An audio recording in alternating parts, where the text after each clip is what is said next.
Thanks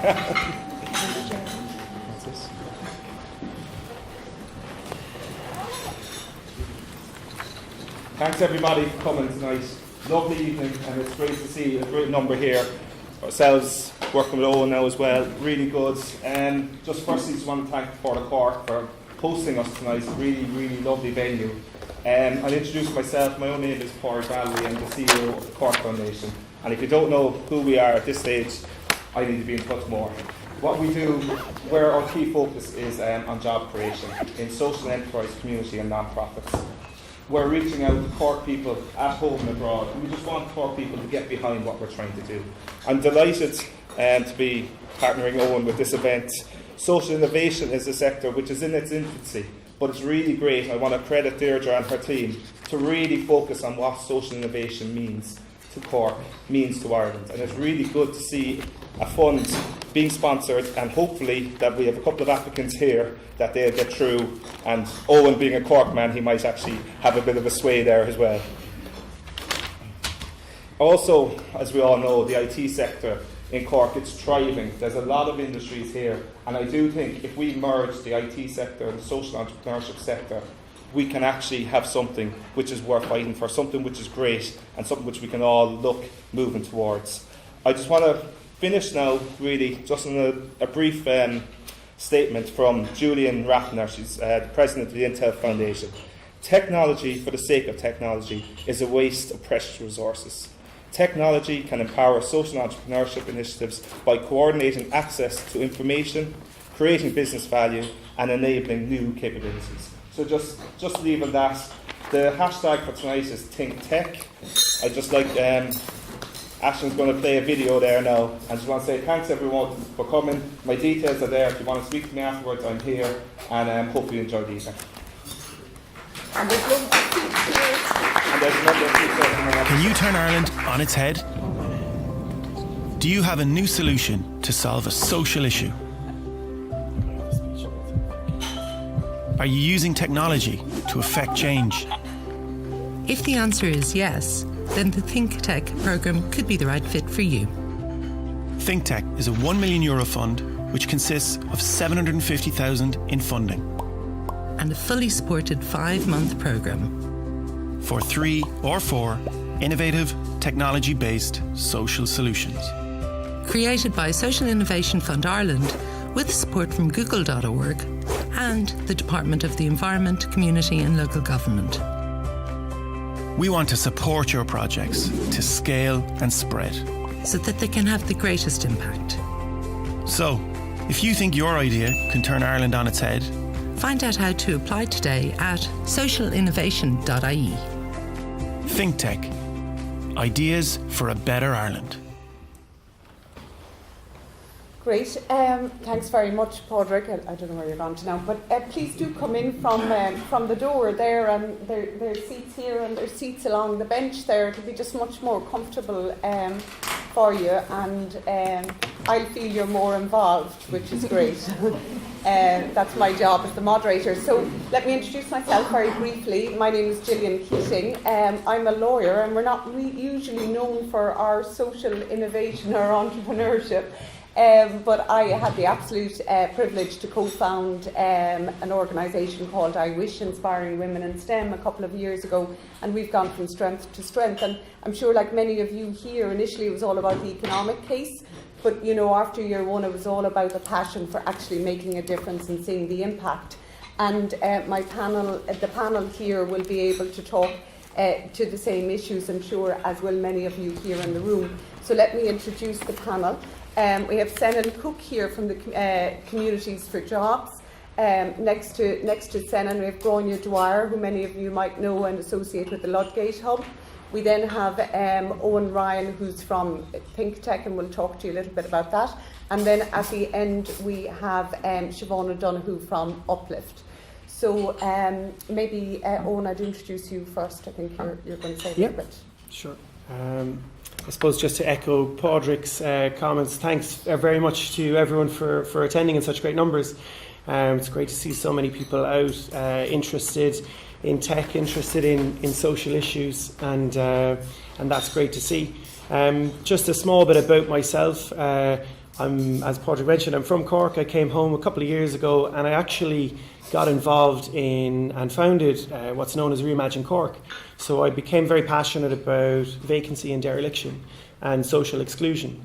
And if I'm being honest, I didn't really know what I was doing, but I was following a passion, and I started to get really interested in the social enterprise space, and in turn I started getting very interested in the social innovation space. And fast forward 2 years, I was very fortunate to be the new ThinkTech project manager as of a couple of months ago, and that's with the Social Innovation Fund Ireland. Just a bit about Social Innovation Fund Ireland. We are essentially the venture capital for the social innovation sector. So what we're looking for is ideas, we're looking for people, we are basically looking to provide growth capital and support for ideas that want to scale and grow and want to maximise their impact. So back to ThinkTech. For those who don't have as good a hearing as myself, it's a €1 million fund. The €1 million fund is for tech for good ideas. You might have heard that in the media and so forth. Essentially, we are looking for ideas that are at a stage where there's proof of concept. Proof of concept is essentially those ideas that have gone out there and been tested. And we are really looking forward to applications. We're really looking forward to engaging with people. And I suppose it gives us a great opportunity to actually go on the road, to speak to people in the various different sectors within the social innovation umbrella, and really find out what are the social issues that are close to everyone's hearts, and how is tech assisting that. Okay, thanks very much, Owen. So really what this evening's session is about is to just kind of tease out ideas about how we can actually use technology, which is kind of the most powerful tool available to most of us to actually drive the kind of social change that a lot of your organisations are involved in. And really tonight will work extremely well the more participation we have from all of you, because there must be probably 53 people here in the room generally, and we only have a handful of people up here. So if we end up with all the conversation up here, then we've lost the opportunity of engaging with all of you. So I really would encourage you as much as possible to feed into the conversation and direct us and question us as much as possible. And I didn't anticipate it quite so soon, but please, yes. Just a quick clarification. When you say VC funds, where does the IP reside in the project, and what's the VC's take on this? Sure, that's a pretty complex question. I can take it now, give you a two-line answer, or we can have a discussion afterwards. I mean, essentially, if you look at the traditional space, let's take fintech for example. You obviously have an angel round, which is the start of an idea. Let's call that rounds 1 to 3. And what we're asking for as part of the application process is that it is in line with NASA TRL levels, which is technology readiness levels, of 4 to 7. So what if I take that 4 to 7 and I apply it to traditional sectors, that would be an idea that's already gone through one round of funding, that's already gone through one level of testing for that product or that idea, so that there is some measurement to go with the idea, and that you're now looking to make the next step to take that idea, scale it and grow it so that it has the most impact, in this case, across all of Ireland. But I presume the IP then will rest with the entity, be it a not-for-profit or Correct. a corporate so, or whatever. Yeah, this is where it can get a bit. I can chat to you about for half an hour about it. But your background IP essentially is formed, and before the contract is signed, you list that in a very detailed manner, and that all becomes yours. And the intention is that you wouldn't go at the IP within the program itself. I was curious about exploring the exit mechanism for the VC part of this. Say that again, sorry? The exit mechanism for the VC part of this. Okay. Well, we don't take any equity as part of it.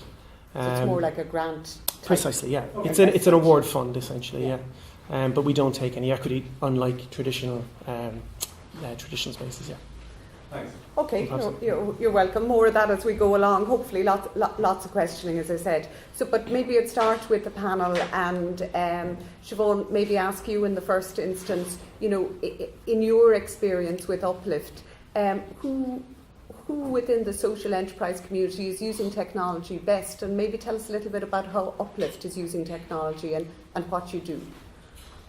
Okay, so Uplift is a community of people, just like everybody in the room, and many more. We've launched just 18 months. We've 82,000 members so far, and we really are about connecting people who care about social issues, care about the environment, care about political reform, care about making Ireland a better place, and using technology to connect people to take coordinated action. So in terms of the question, like who is using technology, and I think everybody is using technology. Like my 9-year-old daughter is using technology for her, for the things that she cares about. There are 5.5 million mobile phones in Ireland. There are more mobile phones than there are people. Every single one of those is a campaigning tool in somebody's hand. What we're finding is that something like 60% of the people who take an action with Uplift are doing it through their mobile phones. So when we profile who are our members and where do they come from, increasingly what we're really clear is that usually they're older women who are often retired. So they go against the kind of this idea that somehow or another that technology is the domain of young tech savvy people who kind of are very that there's a very particular kind of profile of who's tech savvy.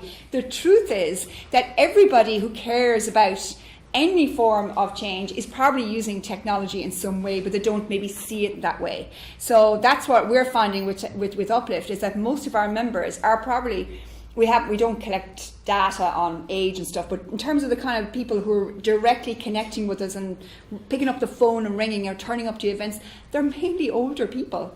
And that's very interesting, because Gráinne and I were having a conversation earlier about the Ludgate website, and when I looked on it, and the first picture that came up was, 4 older women using technology.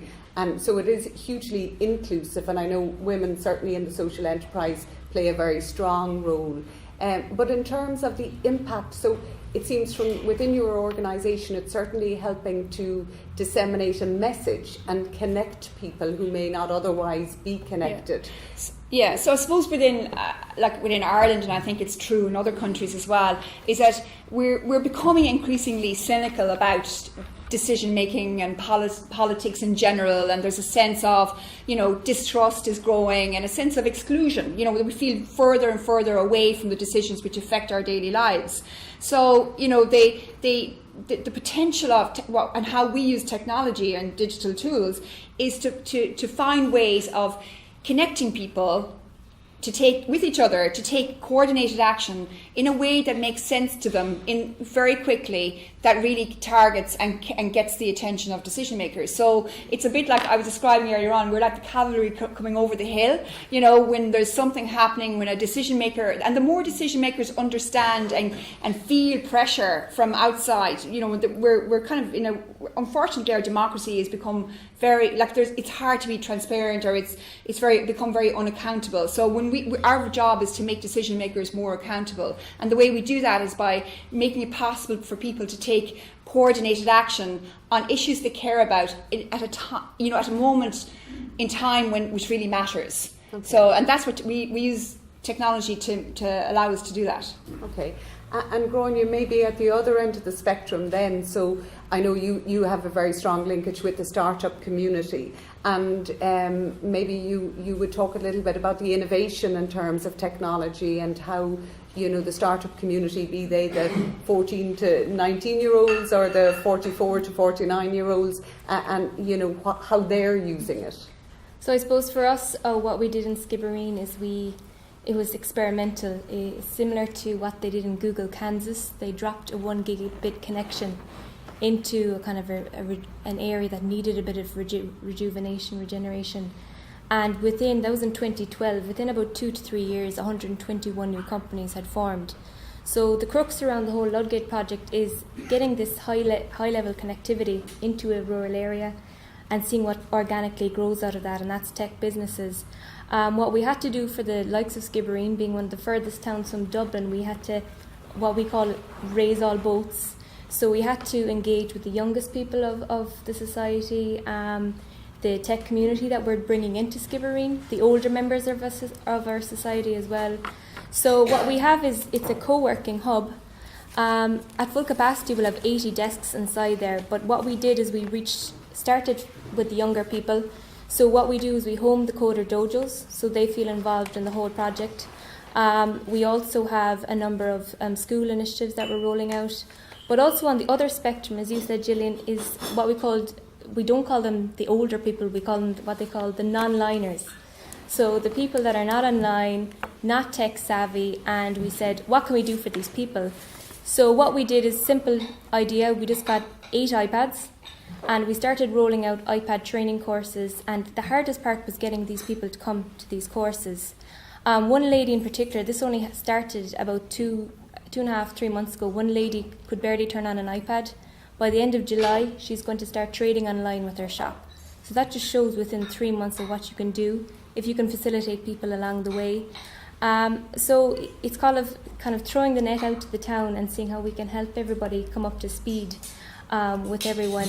But in a rural area like Skibbereen, I think one of the biggest sectors to use technology to better themselves are farmers, and that sounds very surprising, but the amount of tech out there for the agri sector, it sounds very clinical now, but they can pinpoint spreading of fertilizer within 3 to 10 centimetres, but that saves €10,000 for the local farmer, and this is high-tech technology that these farmers are investing in. So that's one sector that we're really seeing in West Cork is the technology in the agri sector.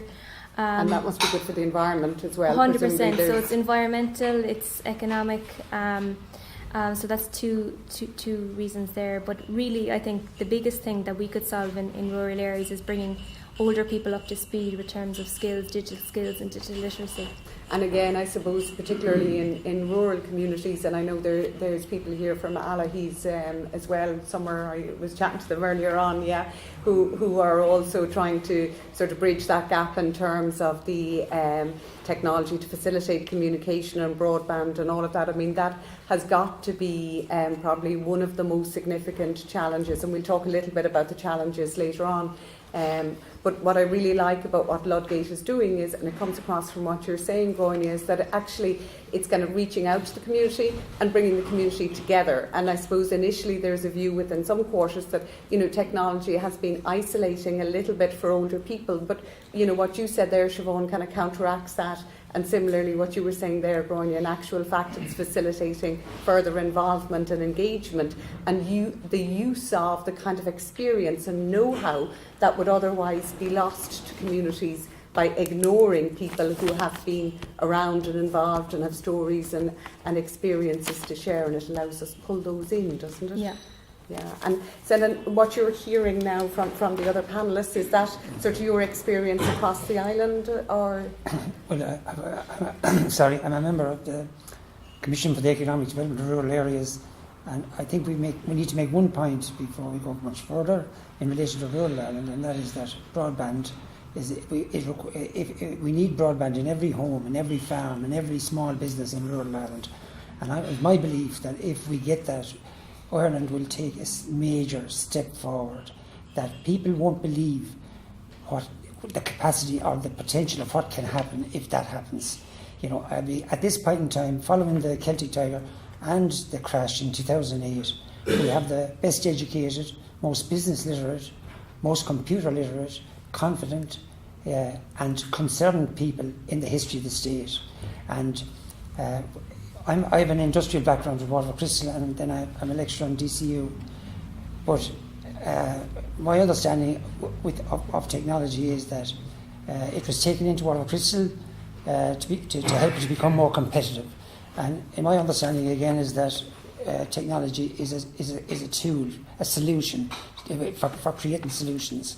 And I think that we have a terrific population in this country at this point in time, and I think that they can create a new future for this country, and they do need to do that. And I also think that technology can bridge the gap, the inequality gap that's growing that one part of the population is so not so, I won't say poor, but is being excluded to a great degree, and the other part is flying. And we need to do something significant in social innovation in relation to into the people that are under pressure. And there's a huge amount of families and a huge amount of people and a huge amount of individuals under pressure. And there's a lot of problems growing now, addictive problems turning up in the community, from suicide to alcoholism and all that. And I think that technology can play a huge role in that. And I think that technology can be used to find a lot. What I like about the Social Innovation Fund is that it's action oriented. It's not another report. It's not researching things. It's putting it up to people to apply for funding so that they can do something with the funding. They can do something through technology that's required in this country at this point in time. And I think it is an absolutely wonderful idea. And I obviously wish it well. But we do need major changes in the country, and we do need the likes of technology working for everyone in the country and closing that gap between rich and poor. Now, that's a huge thing, but at least not have it widen. It needs to be closed. So I think technology. There's so many ways that technology can, through research, education. I'd like to see the universities, through webinar, bring in education programs that are required into communities, and not expecting people who cannot reach university or cannot travel to university or can't afford university. I think we need through webinar, which is now a brilliant tool, and there's lots of other tools, for education purposes. There's lots of tools in agriculture that will help the farmers who are competing in a global economy, and our wonderful farmers are as good as the best in the world. But now with Brexit, it's another story that we need. So the more competent we are in technology, the more solutions we will find, the greater the prosperity will be developed. Funds like Social Innovation are absolutely brilliant. I think they're brilliant because I think they're going to appeal to all the people here that have already been spoken. People who can use technology, people who can invent, people who can create. The Irish economy is able to compete competently in the global economy. And Ireland is a country. I'll finish now. Ireland is a country of 4.6 million, and I think it is a global. It's an open economy competing globally, and I think it is one of the leading countries in the world for technology. Some people might smile at that and laugh at that, but I don't. I think there's proof all over the place that Irish people with technology can do wonderful things. Mm-hmm. I think I was chatting to Emer from Macroom earlier. Is it Emer? No, Michelle, sorry. And I know that you've been working on something just like that and using technology. And maybe you just tell us a little bit about that very briefly. Yeah, we're involved with the social enterprise called Boomerang. They're to construct post-consumer mattresses, so mattresses which go to landfill. And there's two social enterprises in Ireland that are actually do construction industry. They go to for recycling instead of to landfill. So working with them, we designed a piece of software that would help them map mattresses around the country and to help them kind of improve their processes. So when they're trying to, I suppose, looking at collection systems, that if they could map the data in one place, they could help them make better decisions about how they would plan their collection routes. And they also obviously have lots of reporting to do at the other end, annual environmental returns. So they need to show where all the mattresses are coming and where they're going to. So we integrated it with a collection system so they could actually, help them, I suppose, streamline their processes. And because it's a social enterprise that relies on a lot of TUS programs and community and finance schemes, they have a lot of staff kind of coming and going. So we needed to help them get a system that would actually capture their data in a kind of a more automated way that would allow for kind of the passing of transient staff. So they're just actually implementing it at the minute. So it's only the last couple of weeks they've started using the software. Okay, so it'll be definitely one to watch, and I know just one of many projects that you're involved in, but certainly one that just goes to what the panel was speaking to. And Owen, have you seen any sort of outstanding or really impressive since you've been involved now of technology being used in the social enterprise space? Yeah, definitely. I mean, it's very encouraging to hear what's happening in Skibbereen. There's obviously challenges in rural Ireland, but there are people coming up with solutions all the time. I suppose the purpose of Social Innovation Fund and ThinkTech programme is, okay, you've got that great idea and you've proved it can work in Macroom or Skibbereen. How can we scale that up? How can that work in every town in Ireland? How can we bring rural communities together to meet the challenges that are there in broadband? Is there an alternative solution that we can use for tech?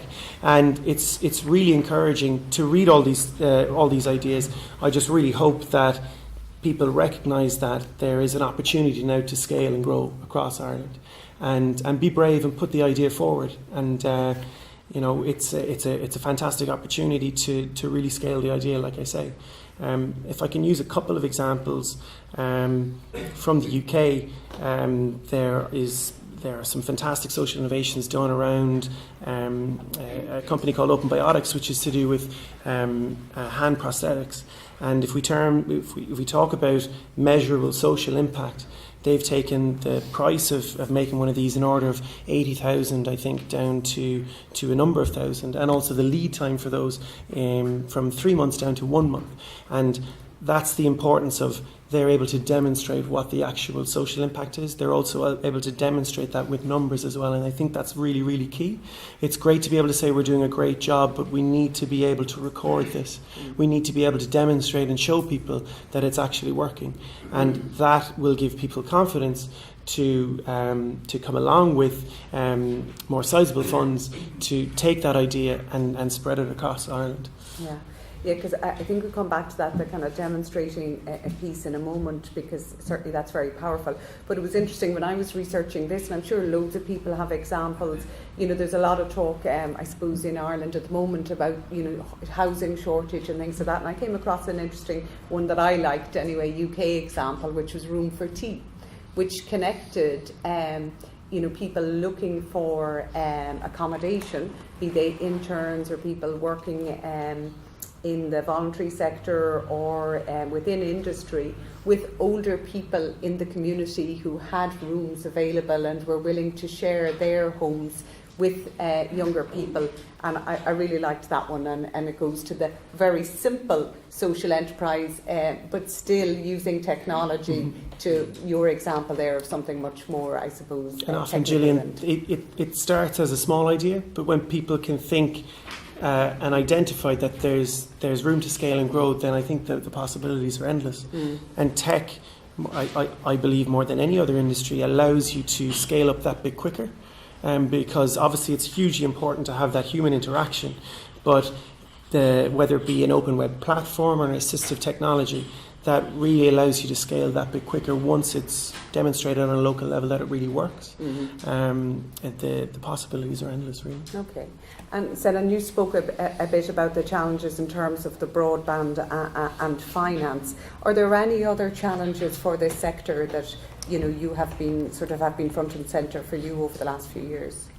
Well, like I'm a voluntary secretary of a number of social enterprises, our main focus is to create jobs. And it's to create jobs in communities, and that those jobs are likely to provide opportunities for the long-term unemployed youth and for the elderly redundant job seekers.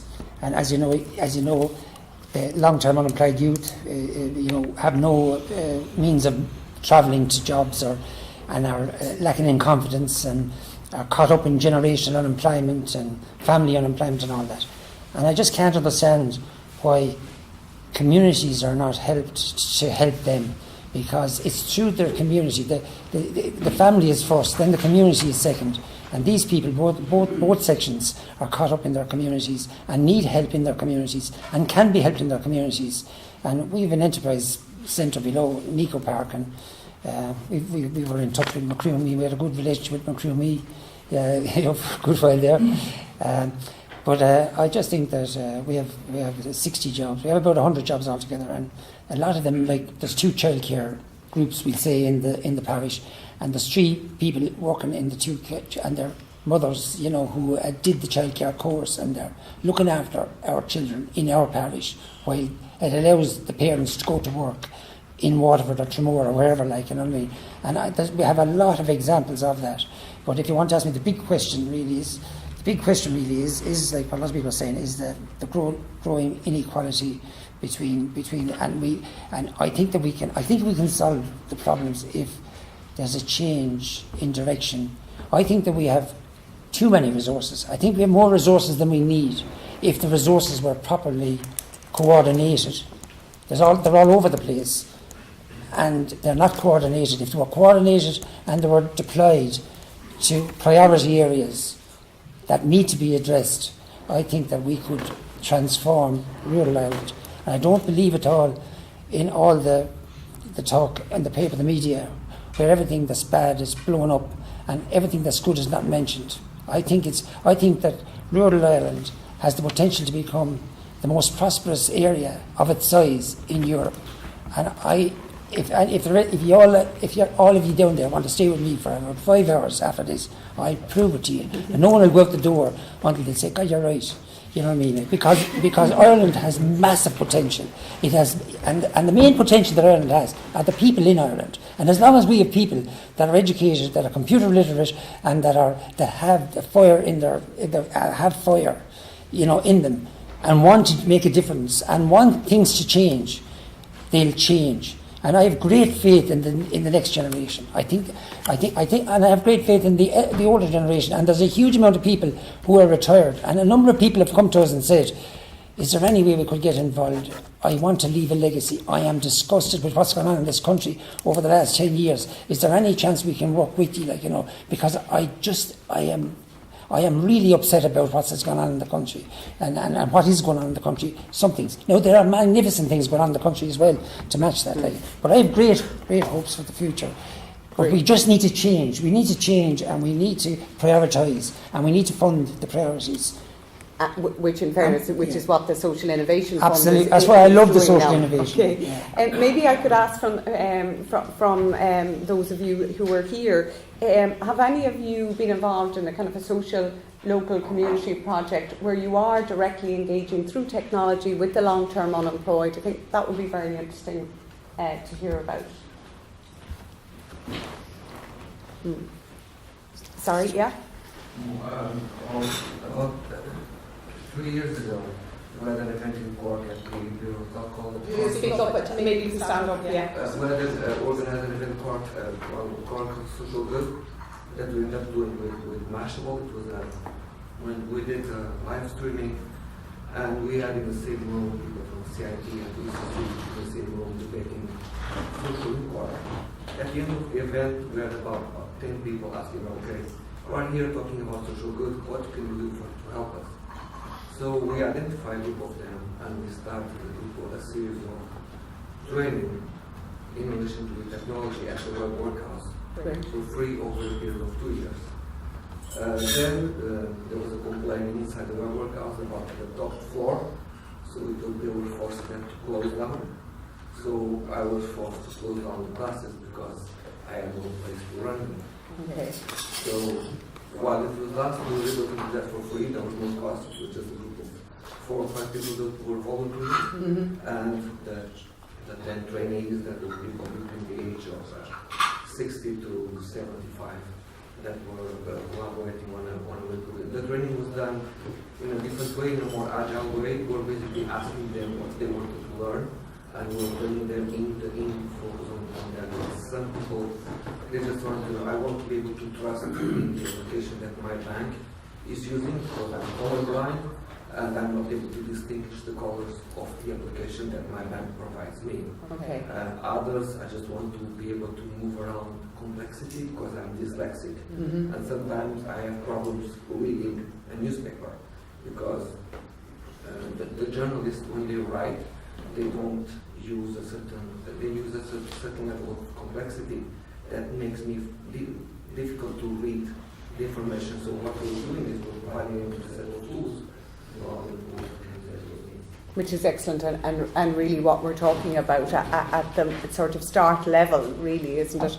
And I suppose that's kind of a little bit what you're doing in the Ludgate for some of the people who participate there. But I know you're also working very much with the startup community in the Ludgate. And I wonder, do they talk to you about the challenges that they're experiencing in terms of technology and using technology to advance, whether it's social enterprise or purely for profit enterprise? It'd be interesting to hear your outlook on that, Grania. Yeah, I suppose the biggest things for the startups that are in our hub at the moment is attracting staff. Not attracting staff to Skibbereen, but it's tech staff in general. The lack of females in tech is an issue that they're citing as well. But I suppose the biggest thing that they're looking for, and what they've maybe not found in the past, is specialist expertise. Someone at the very right moment at the start of what they're developing to tell them this is the journey you should go, this is the journey maybe you should take instead. And without that specialist expertise at the very start, they're setting on a long path really without it. The challenge is really with developing any sort of app, software development, web application, open source, as you were saying, is that there's a lot of upfront costs associated with it. So it's very hard for community groups to scale that. And again, I think if you could pair some specialist expertise with community groups from the very offset, before they even start the application process, I think it would be really successful for them in that way. So maybe it could be a peer-to-peer group, it could be a focus group, it could be getting 2 or 3 specialists in to chat to them about their idea and see, number one, it could be done already, it could be done in another country, and number two, how best they can facilitate them to fast forward their ideas. And that's one thing that we try to incorporate in the hub is streaming in expertise, because we don't have a cluster. We don't have a natural cluster in West Cork in terms of specialist tech sectors. So what we do instead is use technology to beam in expertise for our tenants, so then they don't feel as excluded. So we use live streaming as well. What we're hoping to do in the next number of weeks is start using 360 technology. So using 360 technology so everyone gets the experience of being in either a classroom, a teaching or training environment. So I think that's really exciting, the use of 360 technology for any sort of community event. It could be training, teaching or workshops as well. Okay. And I see Claire Davis here from the Smart Gateway. So we're talking here about very individual projects, but maybe you could just give us a little bit of insight into how technology is working in terms of the more macro piece, and particularly the smart city. So some of you probably don't know, the Cork Smart Gateway is an initiative that was developed by Cork City Council, Cork County Council, Limerick and Tyndall. And we're looking at how we can enhance reputation of Cork as an attractive place to live, work, visit and invest, and we're looking at how can we solve local challenges by applying smart solutions to them. So at the moment we have a website whereby we're promoting all that is smart in Cork, and we're looking at various different projects and initiatives that we can further develop to help solve some of our challenges that actually exist. We're also looking at open data, and I know that transparency was mentioned earlier, and this is a huge issue, so we definitely need to start trying to find more data sets to help with that transparency, and also developing more, I suppose, e-services for the public. If anyone does want to talk to me about it, or anyone has any smart stories or projects they want to share, please talk to me afterwards. I'd be absolutely delighted to engage with anyone, and I hope to engage a bit more now with ThinkTech going forward. Great. It looks like you have an application coming there. We'll wait and see. So in terms of the challenges that you encounter, Siobhan, if somebody was to say to you, well, look, what's your wish list for something to really enable and empower your membership group in terms of the technology piece? Is there something that you'd love to engage with somebody on, or have you seen best practice outside of Ireland in your sector that you'd love to see employed here? Yes, I mean, maybe to start with the last bit first. I was just thinking what you were saying, Grania, that, so Uplift has learned there's no such thing as an original idea. We always take ideas from other places or something we hear. So Uplift really has grown out of a kind of a connection and a learning from the experience of similar organisations in other countries. So, and that idea of kind of pooling and sharing and solidarity and mentorship and sharing ideas and even funding has really made it possible for Uplift to grow so quickly. And so we're connected to a number of organisations like Move On in the US, 38 Degrees in the UK, Camp Act in Germany, Get Up in Australia. There's a number of these kind of 5 leading kind of organisations that we connect with. And we're a whole bunch of startups that come in learning from them, and they just literally share their time, their skills, their resources with us. And the consequence of that is that the 5 kind of startup organisations are ourselves, there's one in South Africa, New Zealand, and there's India, and a number of other places, is that we're kind of growing something like 3 times as faster than the original 5 started.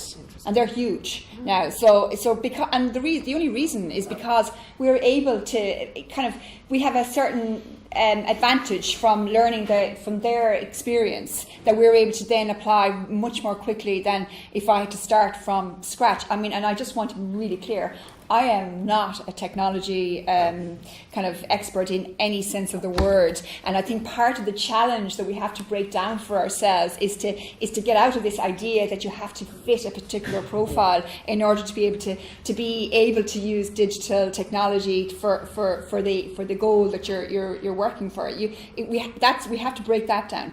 But I would say that.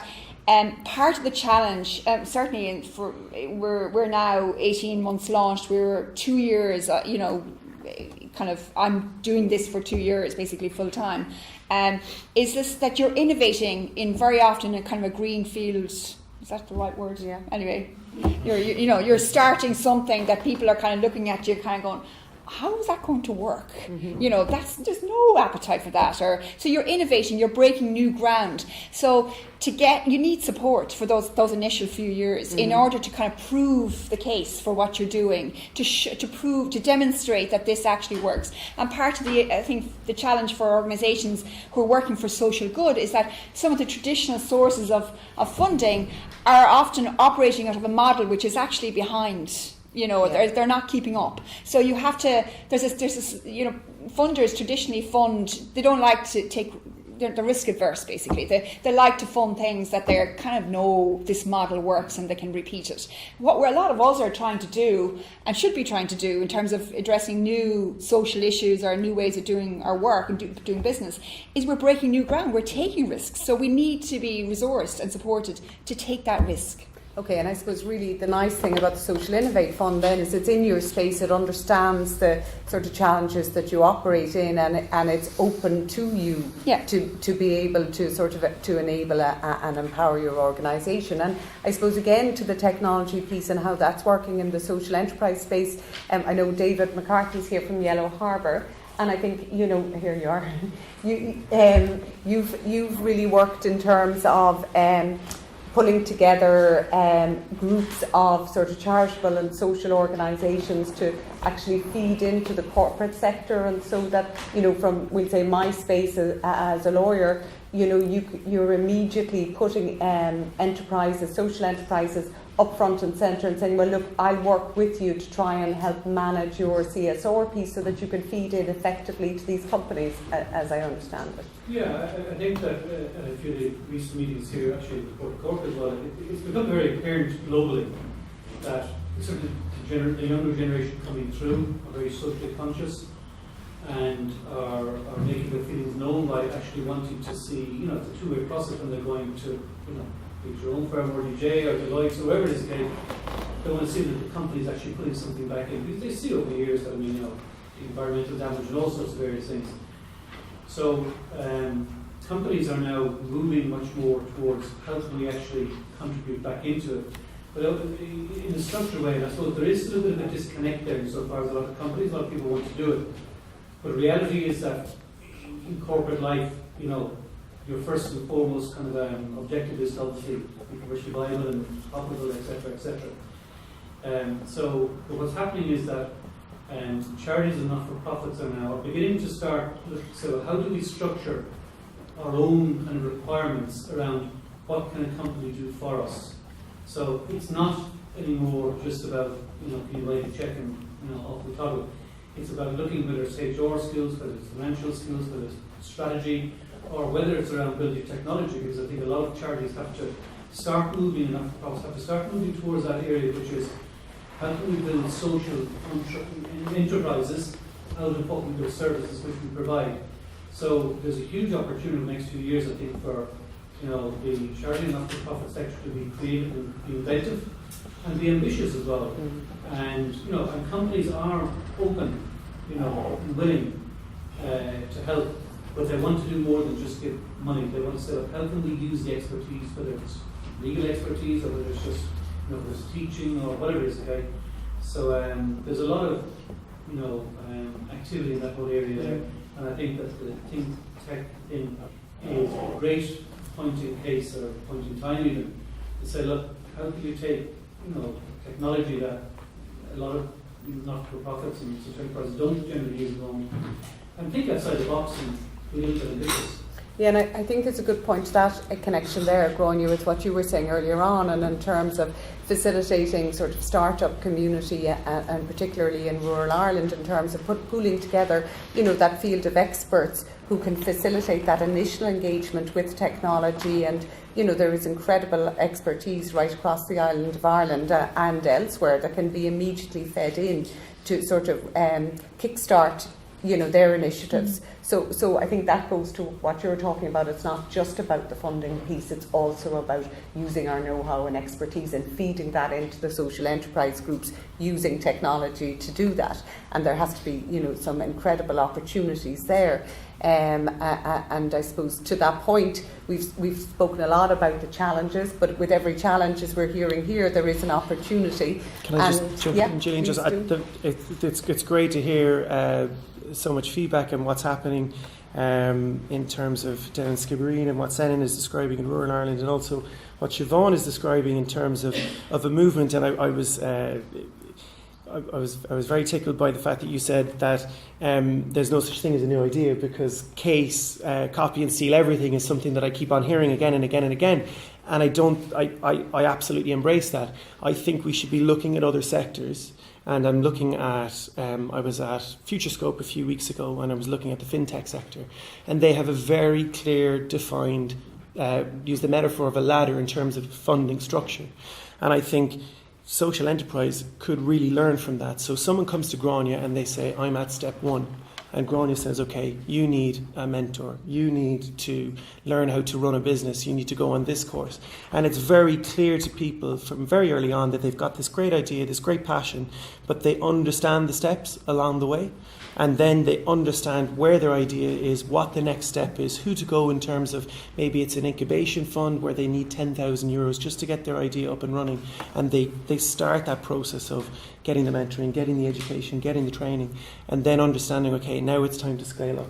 Now we're more like Uplift. We need to get across to all of Ireland, and we need to go to the Social Innovation Fund, for instance, if it's a tech idea, and ThinkTech can do that for us. But I think the appreciation and the clarity around the sector and the clarity of where you sit in that sector is a real challenge for people to understand. Because if I go back to my own experience with Reimagine Cork, when I started off, I hadn't a clue, and I was talking to people and I didn't know where I stood in terms of what should I be doing next, and who can I get funding from, and I honestly didn't know where to turn. Now I'm sure someone can probably put their hand up and say you should have looked at this website or that website, and the point I'm trying to make is it wasn't clear for me, and from speaking to people over the last 2 months, I don't think there is perfect clarity, and I think Senan echoes that point as well, that and we don't fully understand. Those structures? I think we need to build those structures. Okay. I think there is I mean, Senan mentioned the point, there's too many resources. So I think they're all there. It's just how do you package them all together so that an idea owner that starts out knows exactly what steps are on the ladder in terms of getting their idea to the next level, getting their idea to the uplifts, getting their idea to the big examples in the UK and the US that really scale. Please do, yeah. No, just that should not the Social Innovation Fund at the end of this programme do a report and submit it to the policymakers, which would show them the kind of talent and imagination and creativity that's out there, because I don't want to criticise anyone, but the support structure that we have at the moment like and it's nobody's fault really, like, you know. But if you take the funding structure, the European funding structure, 2006-2013, in 2006, in 2005, the programs were developed and designed. In 2008, the world ended in Ireland. The programs never, in the sense that the crash came and everyone, you know, and now Brexit has come, but there was no changes to the funding structure. The funding structure was from 2006 to 2013. Then, you know, so the programs that were designed in 2005 were thought to be okay for. Now we had a few run-ins, you know what I mean, because we presented what we thought were innovative projects, and we were told there's no program that's available to help you, like, you know what I mean. So we gave up on a few things.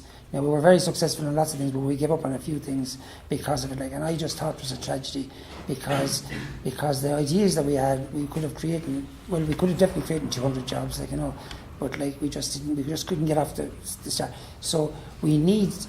I think the Social Innovation Fund will be highly respected, and I think that unless agencies start talking to the government about what can be done and how to change the structure and how to improve the structure, because there is enough fund there. The only other point I want to make is about the diaspora. And if you're interested we are in a global economy. There's 70 million saying that they're of Irish descent. There is 50,000 senior executives in the UK that are Irish. They're Irish. There's 50,000 a minute. You know what I mean? And all over the world, there are people who can open up markets for us. There are people who can come back home. We are doing a pilot study up in Galway, and we're in a community up in Galway, and we have an assets and opportunities audit, which we developed ourselves from our experience. And one community has completed the audit, and they've come up with 14 new businesses. And 3 of them, one of them is a person from Boston coming home, one of them, a London person coming home, and another from Dublin coming back to this community in Galway. Like, the potential is ginormous. It's ginormous. The ideas are there, the resources are there. We just need a better way of organising ourselves. And I think that we'll clean up, like, you know, regardless of Brexit, regardless of the crash, like, you know. I think the future is fantastic if we can only organise ourselves better. And technology is vital. And Pádraig, that's sort of something that you're doing through Cork Foundation as well, very strongly, and you've put a lot of work into it over the last number of years, I know. Yeah, that's one of our key focuses, is reaching out to the Irish abroad, people living in London, people living in Europe, living in the States and Australia, and really giving them an opportunity to give back to Cork. And that's what we're really about, is trying to get Cork people at home and abroad to give back. So investing in social enterprises, in community and non-profits, which are making a difference in Cork. And that's what it's all about. Like, Cork people, as we all know here, we're a very proud bunch, and we like to support Cork people. And I think that's what we're really trying to do with the foundation, is really get people behind us. As I said, I'm hosting a group now from the Cork Association of New York in August. There's 300 of them coming over, all from Cork heritage, be it first, second, third generation, and they come to Cork and they have their meal in, and I'm hosting them over here at a function. So it's really good just to reach out to them.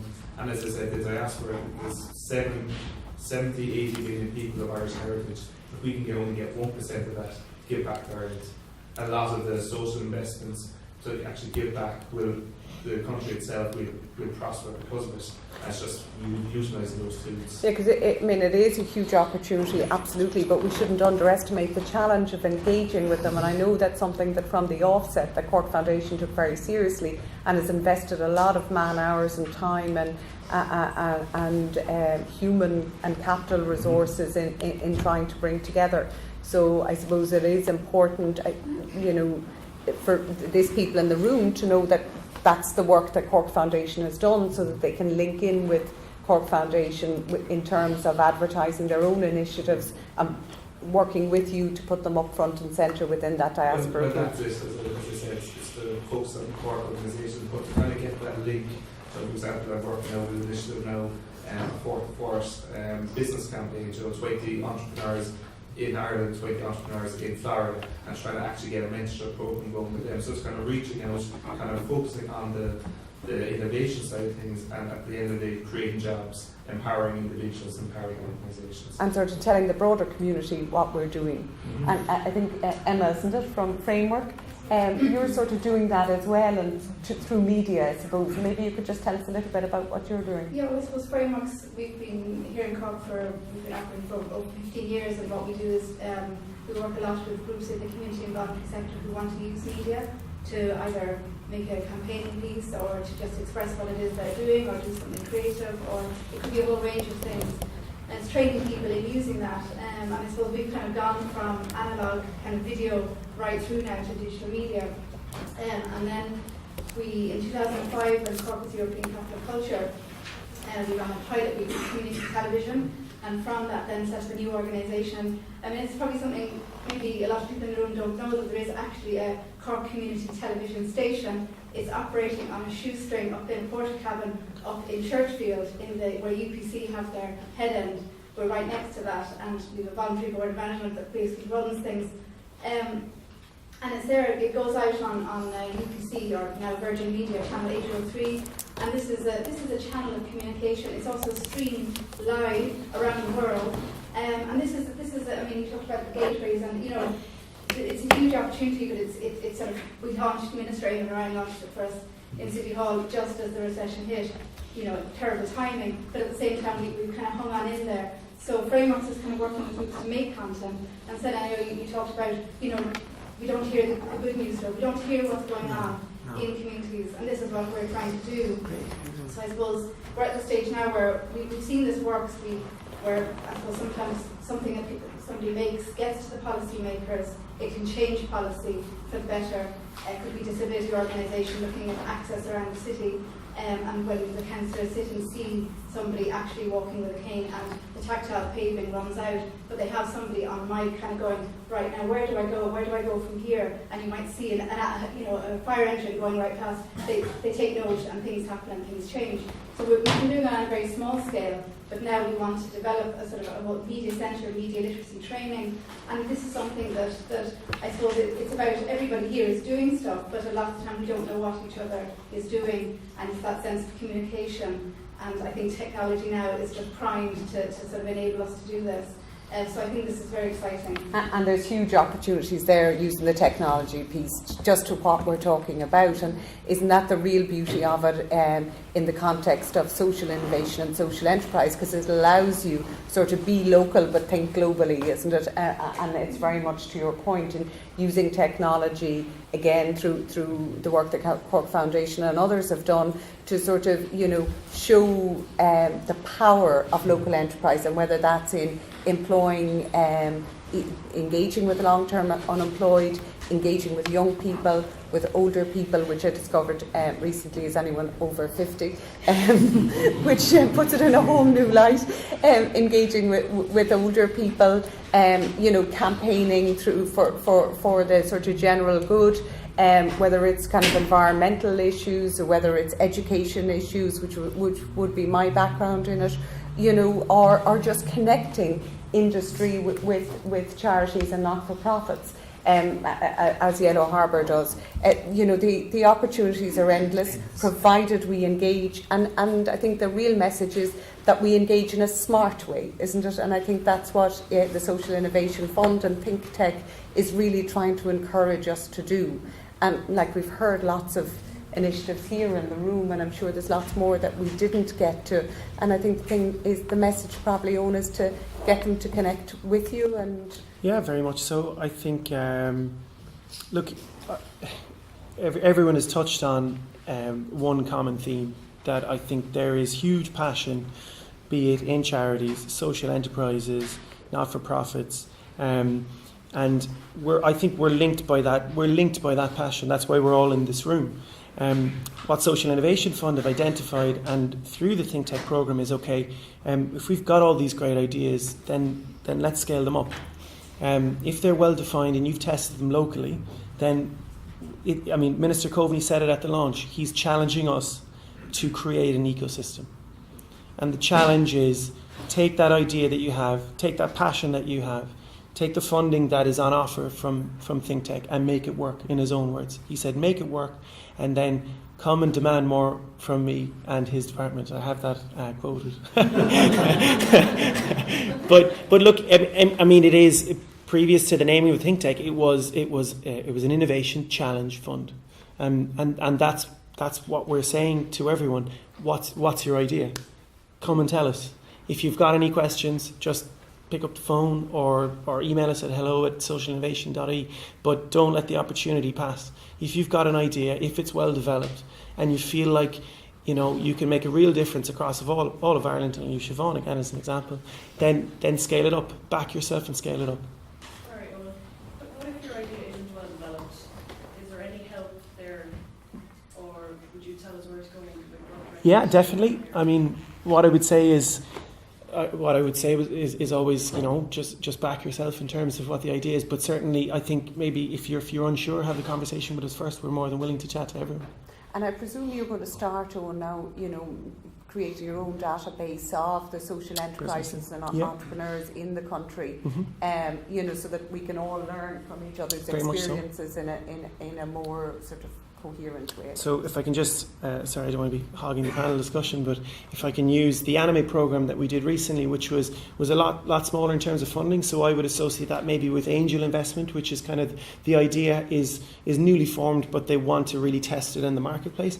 We got some fantastic feedback from that, some fantastic data that allows us to, it gives us the confidence that we know that the ideas are out there, and it gives us the confidence to say to the likes of Google, okay, back us with 500,000, we'll match it with government, and let's see what Ireland has to offer.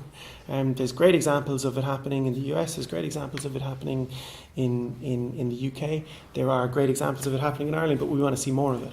So, tell us what your idea is, and let's get involved. We have another question from Malta. I'd just like people in the room to remember people with disabilities. If they're inventing anything or thinking of anything, we spend money on assistive technology. For example, this year we bought eye gaze, and the picture sticks like the camera to cover eyes. And that we have one for children, one for adults, and for people who can't move, they're able to communicate or just moving their eye in a particular direction. We use communication pads all the time for children to be able to tap if they can't speak or move. So assistive technology is very big in Enable Ireland, but in terms of community, I suppose we want people to remember disabilities, both physical and intellectual. David, yeah. Could I just clarify a couple of points? I'm wearing two hats here. One is I'm involved in also the whole CSR side. Having started up my own company, I'm battered and bruised over the last year or two with regard to all the challenges financially with regard to setting up. With regard to the ThinkTech fund, if you look 2 or 3 years down the road, what is your objective out of it? Is it to be a commercial? Is whatever the idea to be commercially viable, or is it something that you can just implement and it's there ad infinitum? Or what's the objective? 2 or 3 years down the road, 200 grand if you divide it up over 3 or 4 K. It sounds like an awful lot of money, but when you talk about scale, whatever it is, the money runs out fast. And obviously, if you get from A to B, what happens? Is there more funding, or what are the success criteria which you put around? I'll answer your question with a question. What are your intentions for the idea that you're bringing to the table? We're not prescribing exactly what needs to happen. What we're saying is you've got an award fund of up to 200,000. You've got a suite of non-financial supports, and in this case, Google products. That over a 5-month supported program, you can really make a big difference with the idea that you have, with the well-defined idea that you have. But there's no right and wrong answer in terms of where you should go next. We'd like to hear that from you, and I think there's questions in the application form that asks directly, okay, well, what's your intention? How do you see it moving forward? Because we're interested, obviously, in very ambitious organisations that are really looking to scale and grow. So you tell us. And that goes to Siobhan's point earlier, which is great to have some group like the Social Innovation Fund who actually understands the sector or sort of breaking down the boundaries of the traditional funding models for corporates, because they recognise actually it's different. We have different ambitions from people, and we have different deliverables coming out of those ambitions, and you're open to exploring whatever they might precisely. be. Great. Which has got to be a good thing, right? It's the first of its kind in terms of growth fund, so we don't have every single answer, but what we're asking you is tell us what you want to do with your idea, and we'll help you in any way that we can. And you were saying that you take an idea and it's scalable across Ireland, and is it Ireland that you're focusing on, or is it that it would be scalable across Europe? Yeah, it can be scalable across anywhere. I suppose we just need to be... Say it's not scalable across Europe and just Ireland. Is that... That's absolutely fine. I mean, look, obviously... let's call it spade a spade. It's government money, so it needs to be scalable across the Republic of Ireland. If that grows globally, brilliant. Because again, back to Minister Coveney's point, he wants us to be the ecosystem that everyone looks at and says Ireland do it best in terms of social innovation, and we get diaspora that start pumping money into that ecosystem. We're organised, we know exactly what we're doing, and we can scale ideas up from concept all the way through to marketplace and make measurable social impact. Yes. Can I ask when you mention the word ecosystem in the context that you've just used it in, what exactly do you mean? Because I'm from an environmental organisation, and for us it's an ecological system, and I get really tired. Yeah, sorry, that's my faux pas. I just see it as an organised system, essentially, in terms of the social innovation sector. Yeah, it undermines the ecological system that the environmental organisations are trying to protect and put forward. So I think it's overused within other sectors in a misappropriated way. I'll have to feed that back to Minister Coveney. No, it's a good point though. It's a very good point. I think it's so. Language is very interesting because very much so. Yeah. No, it's good because certainly I wasn't sensitive to that either. So it's good. It's Definitely. good. We all learn something new all the time. And just behind you, there's somebody there looking to come in as well. Hi, Aoife Collins from representing Skills Education Development. I just have a question in relation to the criteria. You've been clear on saying that it's up to organisations to propose the ideas, but do you have any criteria initially in relation to scaling up, like what impact you're looking for in terms of numbers of people who might be affected by something? Like, is it something that could be local, or is it something that needs to be national, or in terms of numbers of people that would benefit from it on the ground? I think the application form allows you to go into as much detail as you want, or as little as detail as you want. But I suppose we've got to be mindful that the talent and the ideas that are going to be put forward, the selection committee are going to be very mindful, and they're going to be ranking you based on that. So the more information that you can provide, the better. But obviously you can't say definitively, we're going to touch X thousand lives. But I think what's very important about your point there is the research that you have done to date very clearly explain that. And I think based on that, that's your base data essentially. We believe that we can scale this up times 10, for instance. I think that's reasonable. The bigger the better, basically. Yeah. But I think your earlier point there around that, Owen, and I came across from a few of the panellists, is that, an idea has to start somewhere. So you need to pilot it. And the beauty of a lot of these is you can pilot it locally, and you can use that then to sort of drive your ambition for a greater impact. Yeah. Like I know with I Wish when we started, we had a sort of a goal of 1,000 students. Then the following year it was 2,000, and next year it's 4,000 students. But we couldn't have done any of that without starting in a small local scale and seeing if it works.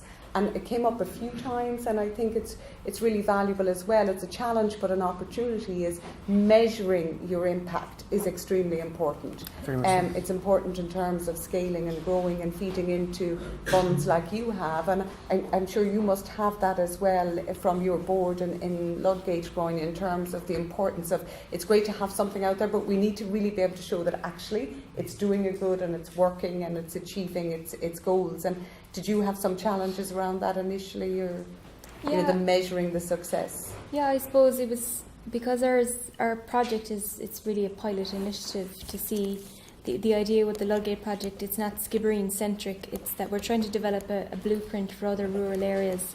The key thing here is that every rural area has something specific they can offer. For example, Dingle, they really concentrate on animation there. Skibbereen, we're starting to concentrate on digital in agriculture.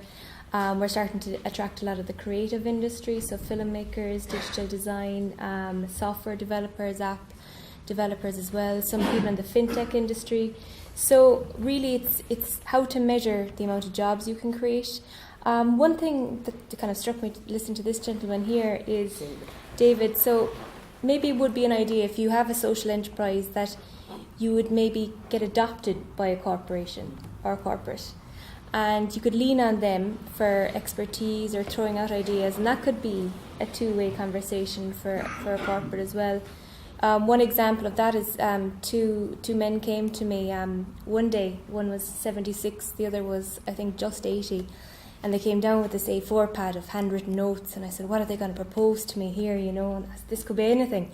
So they opened up and they sat down. They're like, Groan, you have an idea. We want to throw it out to you. Tell us what you think. And the first thing that came out of their mouths was, we want to develop an IoT car park. And I thought, oh my God, like, where did they hear about this? Where did they read about this, you know? And they had the whole business plan handwritten there.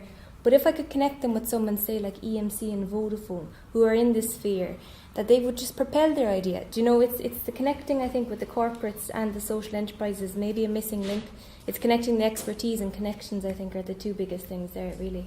Okay, that's very positive and a real opportunity. And maybe I'd ask for the positive thought to finish from each of the panellists, and maybe Siobhan, something, you know, like that really sort of made you think, well, you know, this is working, and the reason that it's working is technology is enabling it. Okay, but I just feel I need to say something about how we define success. Sure. Because I think one of the critical, I suppose, roles that social innovators play is actually targeting or dealing with the root causes of things like inequality and isolation, exclusion, and that sometimes how we define success is about sometimes how much trouble we create in the system, and how much of an impact, how much engagement we get from decision makers and policy makers. So I just want to put that out there, that there's an inherent tension in what we do, and there should be, if it's any good, I would suggest. So I want to just kind of balance that a little bit, that actually we should, in terms of how we define success, and some of the kind of presume that, like, the projects who'll be thinking about, you know, applying for a fund like this, it's how much trouble you can create, how much of a ripple you can create, how far that impacts on decision makers and structures and policies, and it's not necessarily sometimes about, you know, hard things that you can count, but I absolutely think we have to provide the data, the evidence, measure it.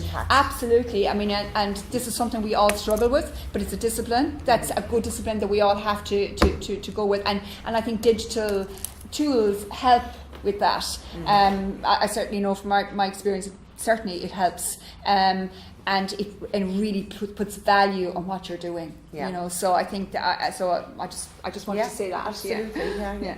And Senan, maybe I could ask you, have there been sort of, you know, those kind of light bulb moments where you say, wow, you know, if we could just scale this up, or you know, if I could connect these people, or you know, we could really make an impact with this? Yeah, just one point is that we just recently, the recent Canadian ambassador, whose parents were from Callan and from Carrick-on-Suir, had a very close connection with the Southeast, and not the present man, the man before that, like, you know, and like we were always saying, why can't we develop a global investment brief? But Keane McCormack came down to Dunhill one time, and he interviewed a lad, and the lad said, he said to him, this is a very backward place, or a very rural place, and the man said, yeah, 20 houses and 2 jobs, thinking he was being smart, like, you know what I mean? You know, but the point was that we said, well, why can't we? And the ambassador, like, who was a great friend of the Southeast, he said that that's what he would do. So we developed a global brief. We went to the IDA. The IDA said that they had a new target to create 40% additional foreign direct investments in rural areas. That was their new target for 2019, winning in 2019. So we did it, and the two of the leading people in the IDA are, one of them is in Boston and the other is in San Francisco, and one of them actually was very involved with this before he became what he is now, like, you know. And the regional director of the IDA is from my home place, Kilmacow in South Kilkenny, and he knew me and he knew all about downhill and everything else.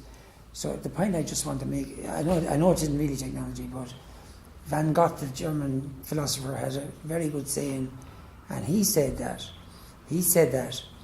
those people who get up and start something, that things will happen to them that wouldn't have happened if they hadn't got up and did anything, and that all sorts of materials and all sorts of contexts will come their way that wouldn't ever have happened if they hadn't got up to do something.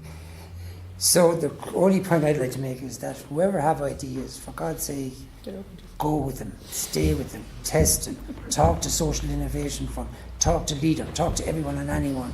Because, and I've often told my students up in DCU that I always tell them that if you could be at home forever, but if you went and you started your doctorate or whatever you were doing, all sorts, and they all agreed totally, absolutely totally with me that they never, it was only after they're doing it that they found how marvellous the whole thing was. And it's the same with people with ideas, especially social enterprises, which are so visible and so inclusive and such good example.